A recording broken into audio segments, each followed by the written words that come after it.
personally grew up in a messy place. The flat I lived in was quite cluttered. Most of the things there weren't mine, and I didn't really like living that way. There were so many things I didn't know why we were keeping, but years passed by and nothing changed. I still didn't know anything about minimalist lifestyle, and even being a kid, accumulated myself a lot of stuff I didn't truly need. But when I started watching YouTube and reading self-help books more, I became more familiar with the concept of minimalism and essentialism. I remember reading a book and saying to myself, yes, this is exactly what I was thinking about last week. Can't agree more. And that was my aha moment. I stopped reading and started thinking about what I could change in my room. I looked at my closet, at my school bag, workspace, bed, even my chair.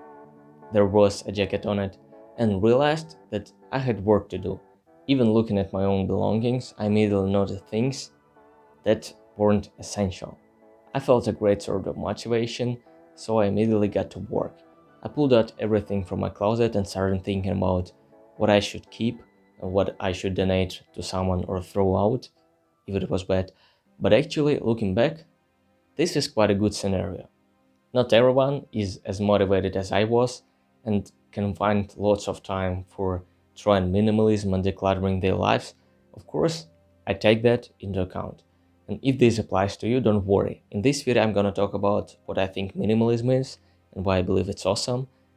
That's not all what I'm going to discuss. In order for this video to be more helpful, I will include things you should pay attention to, including some mistakes we people tend to make when you want to try decluttering, and how not to be overwhelmed by that amount of things to do. And last but not least, thing I'm going to talk about at the end of the video is how you can turn this process into a fun game. So if you're ready, let's get started. Firstly, what is minimalism? And what type of minimalism I'm talking about? As you may know, it is an art movement. It's being used in design, architecture, music, literature, but what I exactly mean by this word in this video is what people refer to as minimalistic lifestyle. Basically, using only essentials. But I gotta say, I don't mean kind of hardcore minimalism, like living in a room without furniture, roof, walls, internet, electricity, and water. Minimalism is different for different people. There is no such strict and concrete rules, like getting rid of furniture or plants in your room.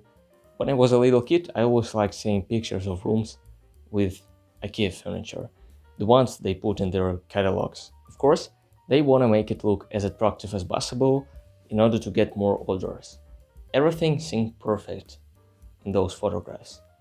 Lighting, furniture placement, choice of colors, but the main thing that I personally overlooked as a kid was that there weren't so many things in those rooms.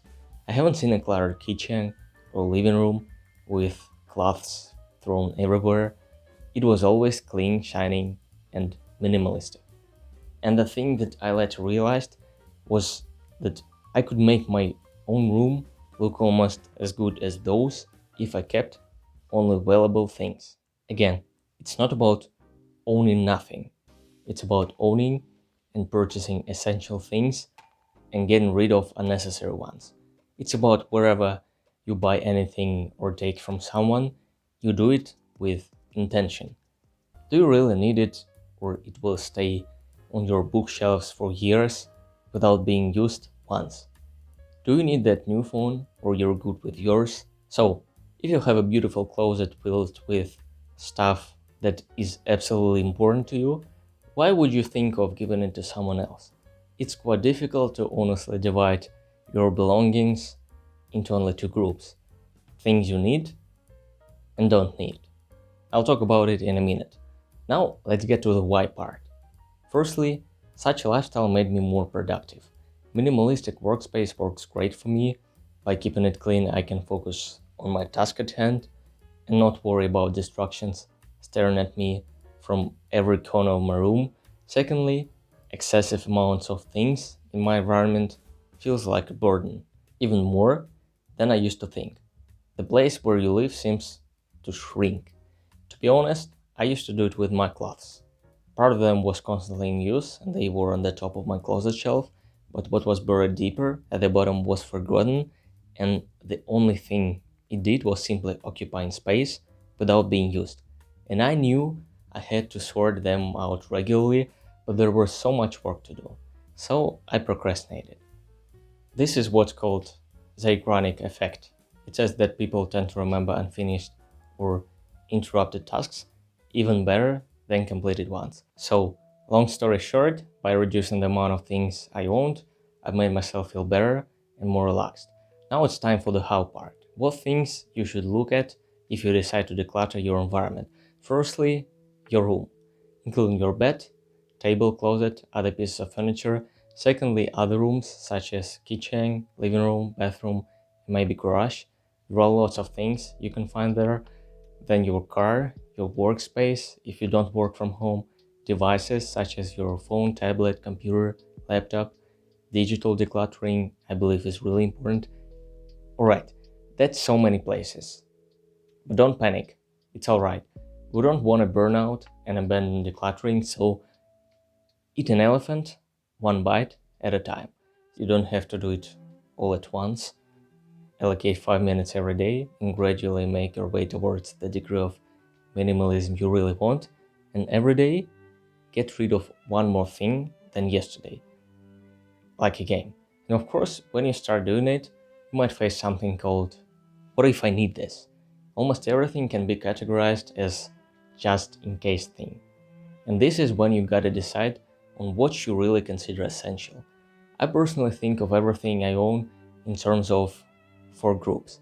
First one includes stuff I literally can't live without, like food, place where I live, some of the clothes I wear.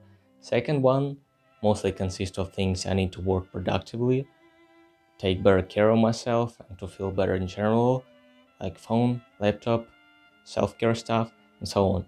The third one includes things I don't use quite often but for some reason keep, things like old clothes I don't like, and my old tablet. And last group is junk, pieces of paper which I don't need anymore, broken supplies, broken smartphone, and so on. No surprise, when it comes to decluttering, you should throw out or donate things from mostly the third and fourth groups, and keep stuff from the first and second. I'm not gonna go into details in this video, but I will definitely cover this topic in the future, so if you're interested, hit that subscribe button. And last thing I want to point out on how to declutter is endowment effect.